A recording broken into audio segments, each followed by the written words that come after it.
नमस्कार दोस्तों, स्वागत है आपका बालाजी साइंस क्लासेज पोखरण में। दोस्तों, आज इतनी इम्पोर्टेंट बात अपन पढ़ेंगे। चक्रवृद्धि ब्याज के क्वेश्चन 5 सेकंड के अंदर सोल्व कर दोगे आप। इससे पहले वाले चैप्टर पहले वाला जो वीडियो था उसमें अपन ने एक चार्ट बनाया था। आज भी अपन दूसरा चार्ट बनाएंगे, लेकिन वह चार्ट परसेंटेज का होगा।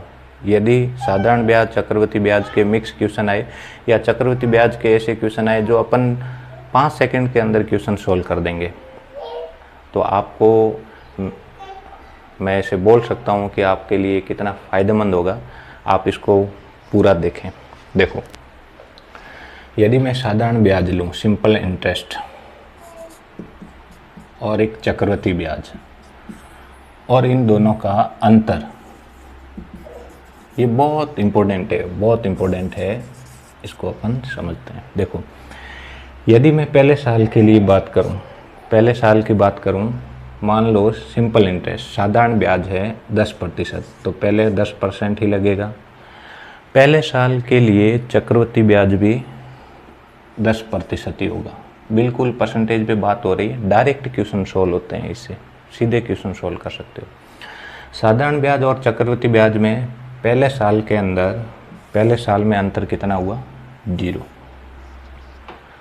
दूसरे साल में साधारण ब्याज 10% का, दूसरे साल यदि करें तो कितना हो जाएगा? 20%। चक्रवृद्धि ब्याज कितना होगा? 20% तो होगा ही सही, लेकिन चक्रवृद्धि ब्याज की खास बात क्या है कि ये ब्याज पर ब्याज लगता है। मतलब 10% पे भी ब्याज लगेगा। तो 10 का 10% कितना होगा? मैं यहाँ कर देता हूँ।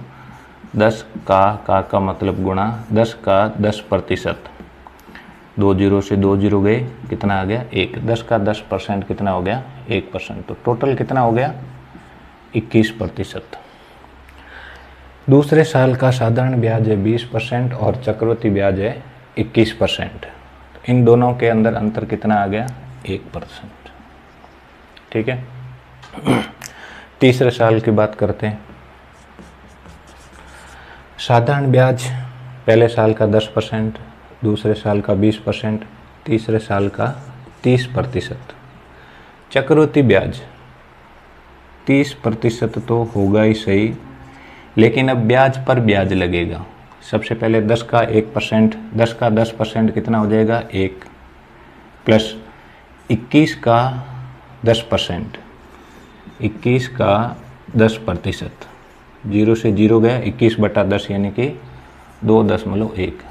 तो टोटल कितना हो गया? 30, 2 32 और 1 33, यानी कि 33.1। तो साधारण ब्याज और चक्रवृद्धि ब्याज में अंतर कितना आ गया?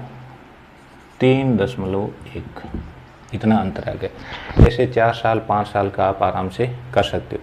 ये चार्ट आपके लिए बहुत ज़्यादा प्रश्न होंगे। इससे चक्रवृद्धि ब्याज के बहुत सारे प्रश्न आप डायरेक्ट हल कर सकते हो। एक बार वापस समझे, मैं 10% लेके चल रहा हूँ, आप 20% का 5% का खुद से बनाओ। 20% का अपन यहाँ बना देंगे, 5% का खुद से बनाना। कोई भी चक्रवृद्धि ब्याज का क्वेश्चन है वो अटकेगा नहीं, बहुत जल्दी सोल्व कर दोगे, 5 सेकंड के अंदर कर दोगे। देखो, सबसे पहले साधारण ब्याज, चक्रवृद्धि ब्याज। पहले साल के लिए साधारण ब्याज 10% है, तो पहले साल के लिए चक्रवृद्धि ब्याज भी 10% होगा। दोनों में अंतर कितना हो गया? 0। साधारण ब्याज हर साल उसी प्रतिशत से बढ़ता है, यानी कि 2 साल का साधारण ब्याज सीधा 2 साल, दूसरे साल में साधारण ब्याज कितने प्रतिशत बढ़ जाता है? पहला 10 है तो दूसरा 20%। चक्रवृद्धि ब्याज 20% तो होगा, लेकिन इससे पहले वाले ब्याज पे भी ब्याज लगेगा। 10 का 10% कितना होगा? 1। टोटल हो गया 21। तो पहले था 20%, अब है 21%, अंतर हो गया 1%। इसके जो क्वेश्चन हैं वो अपन हल करेंगे तो 5-5 सेकंड 3-3 सेकंड में क्वेश्चन सॉल्व हो जाएंगे। नहीं तो कैलकुलेशन लेके अपन बैठते हैं तो काफ़ी टाइम लग जाता है। तीसरा है, तीसरे साल का ब्याज, साधारण ब्याज 30% है, तो चक्रवृद्धि ब्याज कितना होगा? 30% तो है सही, ब्याज पे ब्याज लगेगा। तो पुराना ब्याज क्या है 10%, इस पर ब्याज आ गया 1%, फिर ये 21% है, इसका 10% निकालोगे तो 2.1, टोटल हो गया 33.1। अंतर इन दोनों का कितना है 3.1। तो ये 10% का चार्ट है। एक अभी अपन करते हैं 20% का चार्ट। अपन करते हैं 20% की दर वाला चार्ट, ठीक है। पहले साल का साधारण ब्याज, पहले साल का 20% है साधारण ब्याज, तो पहले साल का चक्रवृद्धि ब्याज भी कितना होगा 20%। दोनों में अंतर, पहले साल साधारण ब्याज और चक्रवृद्धि ब्याज में अंतर कितना होगा 0। दूसरे साल का साधारण ब्याज हो जाएगा कितना 20% के हिसाब से बढ़ेगा 40%, चक्रवृद्धि ब्याज 40% तो होगा ही सही, प्लस पुराने ब्याज पे भी ब्याज लगेगा, यानी कि 20 का भी 20%। तो देखो 20 का 20% कितना हो जाएगा 4, तो 4%, तो ये कितना हो गया 44%। तो दूसरे साल का साधारण ब्याज और चक्रवृद्धि ब्याज के अंदर अंतर कितना आ गया 4%। अंतर वाले क्वेश्चन आते हैं तब चुटकियों में सोल्व हो जाते हैं, और नहीं तो फिर होते ही नहीं। तीसरा है, तीसरे साल का साधारण ब्याज 20% से बढ़ रहा है तो कितना हो जाएगा 60%। तीसरे साल का चक्रवृद्धि ब्याज 60 तो होगा ही सही। अब पुराने ब्याज पे ब्याज, पुराना एक ये है और एक ये है, 20 का 20% तो कितना हो गया 4, 44 का 20% यहाँ निकाल देते हैं, 44 का 20%, 0 से 0 गया, 44 दूना 88 में 10 का भाग दोगे तो 8.8, तो ये हो जाएगा 8.8, 60 4 64 और 8 72.8, ये टोटल हो गया 72.8।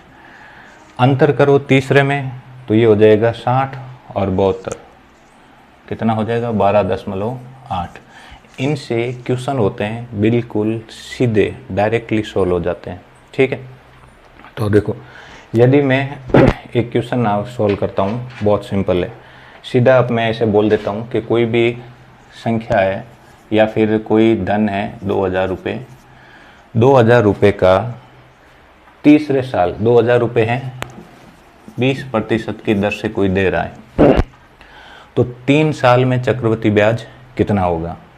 2000 रुपये 20% के हिसाब से 3 साल का चक्रवृद्धि ब्याज, तो यहाँ 3 साल का चक्रवृद्धि ब्याज में क्या करोगे कि 2000 रुपये यहाँ कर देता हूँ, 2000 रुपये का 3 साल का चक्रवृद्धि ब्याज में आप सीधा ये लगाओगे 72.8%, 2000 का 72.8% निकालो, सीधा आपके पास तीसरे साल का चक्रवृद्धि ब्याज आ जाएगा।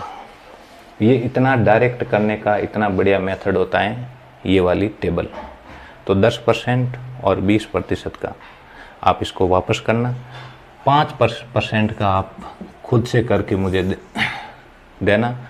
कल मैं इसी समय वापस क्लास पे आऊँगा तो आपको 5% का बनाकर मुझे देना है, मैं वापस इस पर बनाऊँगा। आप धीरे धीरे समझते रहें। चक्रवृद्धि ब्याज चैप्टर इस तरीके से हो जाएगा आपके कि किसी भी एग्ज़ाम के अंदर, रेलवे का हो, वीडियो का हो, पटवारी का हो, चक्रवृद्धि ब्याज से कोई भी क्वेश्चन है वो आप नहीं छोड़ोगे, ये मैं गारंटी के साथ कहता हूँ। आप बस मेरे साथ यदि बने रहते हो तो। Thank you.